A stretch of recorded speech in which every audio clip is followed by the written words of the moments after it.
अब देखो मैं आपको सिखाता हूँ गॉस फॉरवर्ड इंटरपोलेशन फॉर्मूला किस तरीके से हम डिज़ाइन करते हैं। मैं इस आर्टिकल का प्रूफ करा रहा हूँ, जरा ध्यान से देखिएगा इसको। ओके, गॉस फॉरवर्ड इंटरपोलेशन फॉर्मूले से पहले मैं आपको बताऊँ, मैंने आपको इससे पहले जो आर्टिकल डिस्कस कर रखा था वो डिस्कस किया था न्यूटन डिवाइडेड डिफरेंस फार्मूला। उस फॉर्मूले का यूज़ करके मैं इस फॉर्मूले को यहाँ इस्टेब्लिश करूँगा। जैसे गॉस फॉरवर्ड है, ये फॉर्मूला जो मैं डिज़ाइन कर रहा हूँ ये है गॉस फॉरवर्ड इंटरपोलेशन। फॉरवर्ड है तो इसका मतलब है कि जो हमारा स्टेप होगा वो आगे की तरफ होगा। ओके, जब हम बैकवर्ड यूज करेंगे जो हमारा फर्स्ट स्टेप होगा वो बैक की तरफ होगा। बस इतना सा अंतर होता है, बाकी रिप्रेजेंटेशन का एक ही तरीका है लगभग। ओके, अब जरा यहाँ पे देखिए, हमारे पास ये फॉर्मूला जो मैंने पहले लिख रखा है, ये न्यूटन डिवाइडेड डिफरेंस फॉर्मूला लिख रखा है। आई होप ये तो सभी को क्लियर होगा। Okay, y is equal to y not plus ये समथिंग। इक्वेशन जो फर्स्ट है, equation first represent Newton divided difference formula. Clear? यहाँ पर जब मैं फॉरवर्ड की बात कर रहा हूँ तो मैंने अभी जब आपको टेबल पीछे बताई थी, टेबल में मैंने मिडिल टर्म क्या लिया था, एक्स नॉट। अगर हम फॉरवर्ड की बात कर रहे हैं तो एक्स नॉट के आगे जो टर्म होगा वो एक्स नॉट प्लस एच होगा। जब हम बैकवर्ड की बात करेंगे तो उसके पीछे टर्म होगा एक्स नॉट माइनस एच। जब हम फॉरवर्ड की बात कर रहे हैं तो मुझे आगे चलना है, तो यानी जो मैं पहला एक्स नॉट तो इनिशियल वैल्यू हो गई। अब एक्स नॉट के जो आगे जो x1 होगा, x1 आप किससे लेंगे, यहाँ x1 x2 x3 ये क्या है, दीज आर द आर्गूमेंट्स, ये आर्गूमेंट्स हैं। तो x1 में किस आर्गूमेंट को लेके चलूंगा, वही चीज़ मैं यहाँ डिस्कस कर रहा हूँ। तो x1 इज इक्वल टू मैं मान के चलूंगा, फॉरवर्ड यूज कर रहा हूँ तो आगे वाली वैल्यू को x0 प्लस एच। क्लियर हुआ? x1 ही हो गया। जब मैं x2 मानूंगा तो स्टेप साइज ये कितनी है यहाँ पर h स्टेप साइज से मैं आगे की तरफ मूव कर गया, x0 प्लस एच हो गया। x2 इज इक्वल टू इसी स्टेप साइज से आप पीछे मूव कर जाइए, तो x2 is equal to x0 minus h. Forward use करें तो पहले प्लस, आफ्टर देन पहले हम आगे की तरफ, आफ्टर देन पीछे की तरफ। जब हम बैकवर्ड यूज करेंगे तो उसमें पहले हम बैक में, आफ्टर देन आगे की तरफ। बस ये अंतर होता है, वहाँ x1 is equal to x0 minus h हो जाएगा और x2 is equal to x0 plus h. मैंने वही लिया, सारे पहले टर्म प्लस के आए हैं, x0 plus h, after then x0 minus h. x3 is equal to x0 plus 2h, देखो आया ना प्लस पहले, फिर x0 माइनस 2h। इसी तरीके से सीक्वेंस में मैं आगे पढ़ सकता हूँ, पहले स्टेप आगे फिर एक पीछे की तरफ। ये सारी वैल्यूज उठा के मैं इस फॉर्मूले में पुट कर दूं जो आपका इक्वेशन फर्स्ट लिख रखी है। जैसे मैं यहाँ x1 x2 x3 सारी वैल्यूज उठा के पुट करूंगा, जरा ध्यान देना क्या हुआ, y एज इट आ गया, y नॉट एज इट आ गया, x minus x naught as it. यहाँ लिखा हुआ है f of x not x1, तो x1 इज इक्वल टू मैं कितना पुट कर दूँ, x0 प्लस एच मैंने पुट कर दिया, plus x minus x naught as it, x minus x1, x से मैंने किसको माइनस किया है, x1 x0 प्लस एच को, तो यहाँ जाएगा x0 माइनस एच। क्लियर?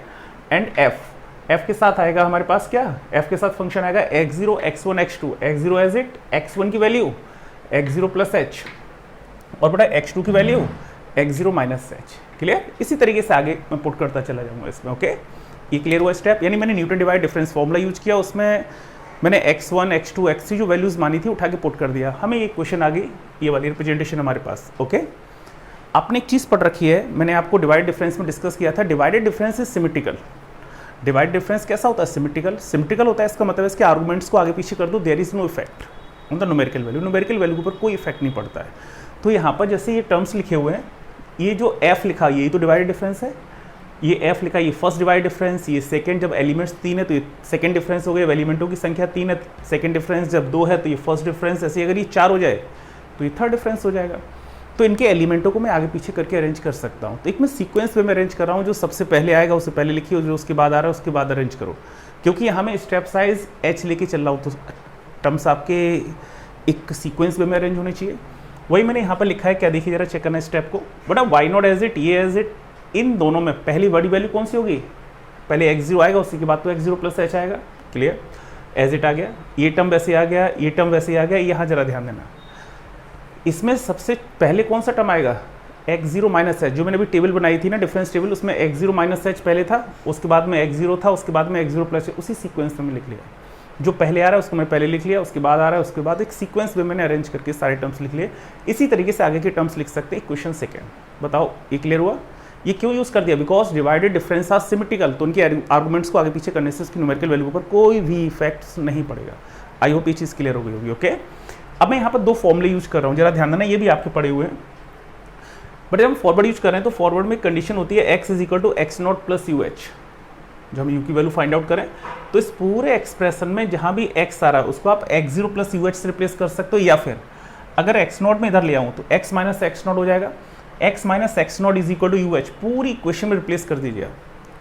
तो पूरी इक्वेशन में रिप्लेस करने से पूरी इक्वेशन में u इन्वॉल्व हो जाएगा, आफ्टर देन एक ये चीज़, एक मैंने आपको रिलेशन पीछे और आपको डिस्कस कर रखी है, न्यूटन डिवाइडेड डिफरेंस, जब मैंने डिवाइडेड डिफरेंस और फॉरवर्ड डिफरेंस जब डिस्कस किया तो वहाँ मैंने उनके बीच में एक रिलेशन को स्टेब्लिश किया हुआ था, वही मैंने यहाँ पर लिखी हुई है। F of x not x zero plus H, ये क्या हुआ, first divided difference for the argument x not and x naught plus H, ये डिवाइडेड डिफरेंस है। अगर मैं राइट हैंड साइड में देखूँ ये फॉरवर्ड डिफरेंस हो गया, तो उसको लिखने का तरीका ये होता है, फर्स्ट डिफरेंस है तो डेल्टा की पावर 1, और इसका जो पहला एलिमेंट है, जब आप इसे सीक्वेंस में अरेंज कर लिए उसके बाद जो फर्स्ट एलिमेंट है उसके ऊपर फंक्शन लगा दिया डेल्टा, तो मैंने डेल्टा किसके ऊपर लगाया, एक्स नॉट के ऊपर, तो delta f of x naught upon first difference है तो factorial 1 h raise to the power 1। जो ये सेकेंड डिफरेंस था, ये सारे टर्म सीक्वेंस में अरेंज है, इसमें सबसे पहला टर्म हमारे पास ये है, और कितने एलिमेंट्स है, 1 2 3, it means it represent second divide difference delta square, और किस फंक्शन के साथ है, जो पहला है, तो F of x not minus H, जो भी यहाँ आएगा अपॉन में सेकेंड है तो फैक्टोरियल 2 इंटू एच स्क्वायर। ऐसे में थर्ड फोर्थ डिफरेंसेस निकाल सकता हूँ, ये वैल्यूज उठा के आप इक्वेशन सेकेंड में पुट कर दीजिए। जरा देखना है यहाँ पर मैंने वैल्यू पुट की है, जरा ध्यान से चेक करना है। बट यहाँ पर y is equal to y naught as it, x minus x naught अगर इधर लेके जाऊँगा तो ये यू एच आ गया, इंटू इस टर्म की value delta f of x naught upon factorial 1 into h raise to the power 1, clear, plus यहाँ मैं चेक करूँ x माइनस एक्स नॉट, ये यू एच हो गया, यहाँ लिखूंगा x माइनस एक्स नॉट, ये यू एच आएगा, यू एच माइनस एच, इससे h कॉमन ले लिया, अंदर u माइनस 1 इंटू इसकी वैल्यू मैंने ये निकाल के बता रखी थी, delta square F of x zero minus H upon factorial 2 into H square. But ऐसे ही अगर मैं इसके आगे वाले टर्म्स की बात करूँ तो देखो क्या आएगा, वहाँ पर यू एच आएगा, ये पीछे वाले टर्म तो सारे आएंगे, यू एच आएगा, एच आएगा, यू माइनस 1, देखो यहाँ तक तो क्लियर आ गया। इसके आगे अगला जो टर्म आएगा वहाँ आएगा h कॉमन हो जाएगा, ब्रैकेट में आएगा u प्लस 1, ये इसके आगे का टर्म होगा, जो उसके आगे टर्म लिखेंगे उसको, ओके, इंटू जब मैं थर्ड डिफरेंस की बात कर रहा हूँ तो डेल्टा की पावर 3 हुआ, एफ ऑफ फर्स्ट टर्म इसमें सबसे छोटा टर्म होगा एक्स जीरो माइनस एच, जो सबसे पहले आ रहा होगा, तो F of x zero minus H upon factorial 3 into H Q, okay. I hope ये चीज़ क्लियर हो गई होगी। अगर मैं यहाँ पर ध्यान से देखूँ बेटा, यहाँ पर ये u और h के टर्म में पूरी इक्वेशन आ रही है, और h तो सबसे कैंसिल आउट हो रहा है, जरा ध्यान से देखना, यहाँ h raise to the power 1 आ रहा है, ये h कैंसिल आउट हो गया, ये h into H, H square हो गया, ये एच स्क्वायर, ये कैंसिल आउट हो गया, यहाँ पर ये h into H into H, H Q, ये एच क्यू कैंसिल आउट हो गया, ओके। इसको मैं अरेंज करके लिख दूँ, ये एफ ऑफ एक्स नॉट है, एफ ऑफ एक्स नॉट के रिस्पेक्ट में इसको वाई नॉट लिख सकता हूँ, ओके। तो ये मैंने लिख दिया वाई नॉट प्लस का u इंटू इस टर्म की जगह मैंने क्या लिख दिया, डेल्टा, वैसे ही f of x not means y not, okay, plus u minus 1 upon factorial 2 as it delta square. जरा चेक करना, ये एक्स नॉट माइनस एच के रिस्पेक्ट में जो हम वैल्यू लिखते हैं वो वाई माइनस 1 लिखेंगे ना, माइनस एच माइनस किया तो डेल्टा स्क्वायर वाई माइनस 1, प्लस अगला टर्म आ जाएगा u minus 1 u plus 1 upon factorial 2 into delta cube y minus 1, okay, क्योंकि यहाँ पे भी एक्स जीरो माइनस एच है, तो किसको माइनस कर रहे हैं, h को माइनस कर रहे हैं, तो ये माइनस 3 1 आ गया, ओके। ऐसे ही अगर मैं आगे का टर्म इसके लिखना चाहूँ सिमेट्री से, तो बेटा इसमें क्या होता है, जब फॉरवर्ड यूज करते हैं तो पहले माइनस आता है, जैसे u के बाद u माइनस 1 इंट्रोड्यूस हुआ है, उसके बाद में u प्लस 1, ऐसी पहले निगेटिव वैल्यू इंट्रोड्यूस होती है, आफ्टर देन पॉजिटिव होती है। तो इसके आगे जो टर्म आएगा उसमें क्या आएगा, देखो u माइनस 1 u प्लस 1 हो गया था, अब u माइनस 2 आएगा, तो u माइनस 1 u प्लस 1, ये तो सारे टर्म वैसे ही आ गए। अगला टर्म इंट्रोड्यूस हुआ u minus 2 upon factorial 4 delta की पावर 4 वाई माइनस 2। देखो वाई नॉट की दो टर्म है, वाई माइनस 1 की दो टर्म है, वाई नॉट का दो टर्म, वाई माइनस 2 के भी दो टर्म होंगे।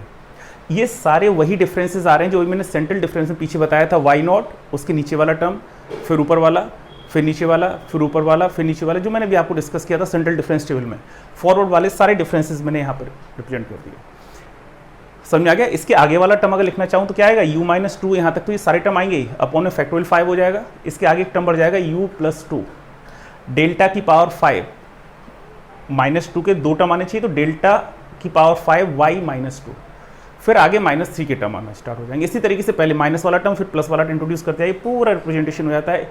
It is known as Gauss forward interpolation formula. I hope ये प्रोसेस आपको क्लियर हुआ होगा। अगर हम बैकवर्ड निकालना चाहें, सिमिलर इसी तरीके से आप बैकवर्ड यूज करें, केवल चेंज क्या होगा, x1 इज इक्वल टू मैं लूंगा यहाँ x0 minus h, x2 is equal to x0 plus h, x3 is equal to x0 minus 2h, यानी पहले निगेटिव आफ्टर देन पॉजिटिव, यानी पहले हम बैक में जाएंगे आफ्टर देन आगे की तरफ मूव करेंगे, तो बैकवर्ड का यूज हो गया। तो ये सारा टर्म इसी तरीके से फॉर्मूला कैलकुलेट होकर आ जाएगा, वहाँ वाई नॉट का सिंगल टर्म आएगा, बाकी के सारे टर्म फिर वही डबल पेयरिंग में आते हैं। और यहाँ पहले माइनस का इंट्रोड्यूस होता है, उसके बाद प्लस का, बैकवर्ड में पहले प्लस का इंट्रोड्यूस होगा, उसके बाद में माइनस का इंट्रोड्यूस होगा, ओके। बाकी सब पूरा फॉर्मूला इसी तरीके से रिप्रेजेंट करके लिखते हैं। आई होप ये चीज़ क्लियर होगी। अब मैं आपको एक चीज़ और डिस्कस कर दूं कि जो सेंट्रल डिफरेंस फॉर्मूले हमारे पास दो हैं, एक फॉरवर्ड और बैकवर्ड। फॉरवर्ड और बैकवर्ड में फॉर्मूला कौन सा कहाँ पर ज़्यादा सूटेबल होगा?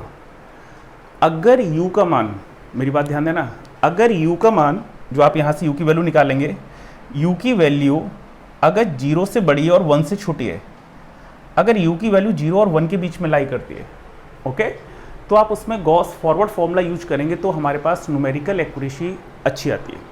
क्लियर?